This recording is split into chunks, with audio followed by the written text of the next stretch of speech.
रात्री अंधारात, थंडी वाऱ्यात, कधी साप विंचू तर कधी वन्य प्राण्यांच्या भीतीतही आपल्या पिकांना पाणी द्यावं लागत होतं. हीच होती शेतकऱ्यांची दैनंदिन कहाणी. पण आता चित्र बदललं आहे. महाराष्ट्र सरकारच्या मुख्यमंत्री सौर कृषी वाहिनी योजना 2 मुळे परभणी जिल्ह्यातील शेतकऱ्यांना दिवसा अखंडित वीज मिळते आहे. जिंतूर तालुक्यातील दुधगाव येथे उभारण्यात आलेल्या 4 मेगावॅट क्षमतेच्या सौर प्रकल्पामुळे जवळपास 400 शेतकऱ्यांना दिवसा सिंचनाची सुविधा मिळत आहे. शिवाय या प्रकल्पासाठी जमीन उपलब्ध करून देणाऱ्या शेतकऱ्यांनाही वार्षिक उत्पन्नाचा नवा स्रोत मिळाला आहे. वीज, शेती आणि उत्पन्न या तिन्ही गोष्टींचं गणित सोपं केलं या योजनेमुळे. दुधगावच्या शेतकऱ्यांचे अनुभव, त्यांचे बदललेले वास्तव पाहूया वास्तविकता यशाची मध्ये.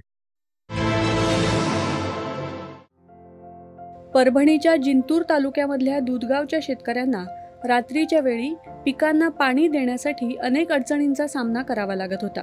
मात्र मुख्यमंत्री सौर कृषी वाहिनी योजना 2.0 या सरकारच्या योजनेमुळे आता दिवसाही वीज पुरवठा होऊ लागलाय. त्यामुळे शेतकऱ्यांवरचा ताण कमी झालाय. पूर्वी लाईट बरोबर राहायची नाही, काही नाही. रात्रीच्या वेळेला लाईट 1-1:30ला यायची. त्याच्यामुळं पाळीव जे रानटी जनावर असायचे त्याची भीती वाटायची. शेतामध्ये काम करताना इचुकाडा वगैरे त्याच्यामुळं खूप त्रास व्हायचा. पण आज मुख्यमंत्री सोलार योजनेमुळे शेतकऱ्याला दिवसा लाईट भेटत असल्यामुळे त्याचा लाभ व्हायला आणि कोणत्याही शेतकऱ्याला साप इचुकाड्याची भीती राहिलेली नाही. त्यामुळं सोलारमुळे शेतकऱ्याचं सुख झालेलं आहे. आणि मुख्यमंत्री सोलार योजनेमुळे बऱ्याच शेतकऱ्याचं रात्रीचे जे काही त्यांच्या होणारी प्राणहानी ही टळली. या योजनेद्वारे दुधगाव, आसेगाव आणि कौडगाव इथल्या सुमारे 394 शेतकऱ्यांना आता कृषी सिंचनासाठी दिवसाच योग्य दाबाचा आणि दर्जेदार विद्युत पुरवठा होऊ लागलाय.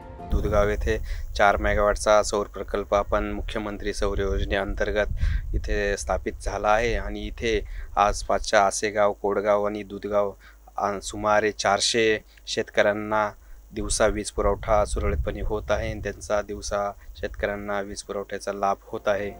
या सौर ऊर्जा प्रकल्पासाठी खासगी जमीन मालक आणि शेतकऱ्यांना वार्षिक भाडेपट्टी दिली जाते आणि त्यामध्ये दरवर्षी 3% वाढ होते. यामुळे शेतकऱ्यांना अंदाजे दरवर्षी 1,25,000 रुपये हेक्टरी मिळू लागलेत. याबाबत शेती मालक अभिनव राऊत यांनी अधिक माहिती दिली. आम्ही पारंपरिक शेती करत होतो. पारंपरिक शेती करत असताना आम्हाला वर्षाकाठी उत्पन्न कमी मिळत होतं.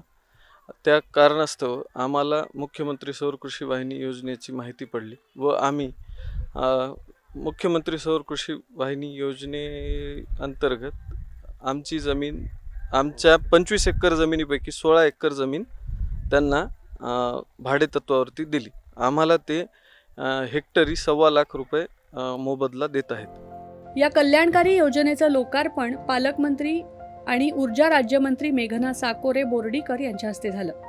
ही योजना निश्चितच शेतकऱ्यांसाठी फायदेशीर आणि ताण कमी करणारी ठरली आहे.